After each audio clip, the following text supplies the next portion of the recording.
দর্শক, দেখে মনে হতে পারে 24-এর বন্যার মতো পরিস্থিতি, এমনটা হয়তো ভাবতেও পারেন। মনে হতে পারে চট্টগ্রামের 26-এ কোনো বন্যা এসেছে, কিন্তু না, এটি চট্টগ্রামের আজকে যে 4 ঘন্টার বৃষ্টি, সেই বৃষ্টিতে জলবদ্ধতার দৃশ্য। আমার পিছনে হয়তো দেখছেন যে মানুষগুলো মনে হচ্ছে বানবাসী কোনো মানুষ দীর্ঘক্ষণ পানিতে আটকে থাকার পর এভাবে লাইন ধরে তাদের আশ্রয়স্থল কিংবা তাদের ঘর বাড়ি ছেড়ে আশ্রয় কিনতে যাচ্ছে, এমনটা ভাবলেও কিন্তু ভুল করবেন। এটি চট্টগ্রামের প্রবর্তকমূলক দৃশ্য। মানুষজন এসেছেন তাদের কর্মক্ষেত্রে কিংবা কোন একটি জরুরি কাজে, এসে তারা আটকা পড়েছেন। এরপরে তারা এইভাবে লাইন ধরে পানি, কোমর সমান পানি কিংবা হাঁটু সমান পানিতে তারা এভাবে যাচ্ছেন।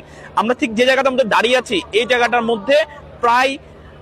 মধ্যে প্রায় কোমর সমান থেকেও প্রায় বুক সমান পানি এখানে রয়েছে। মাত্র 4 ঘন্টা বৃষ্টি হয়েছে, সকাল 11টা থেকে বৃষ্টি শুরু হয়। এই বৃষ্টি ঠিক 2টা পর্যন্ত ধারাবাহিকভাবে পড়তে থাকে মুষলধারে।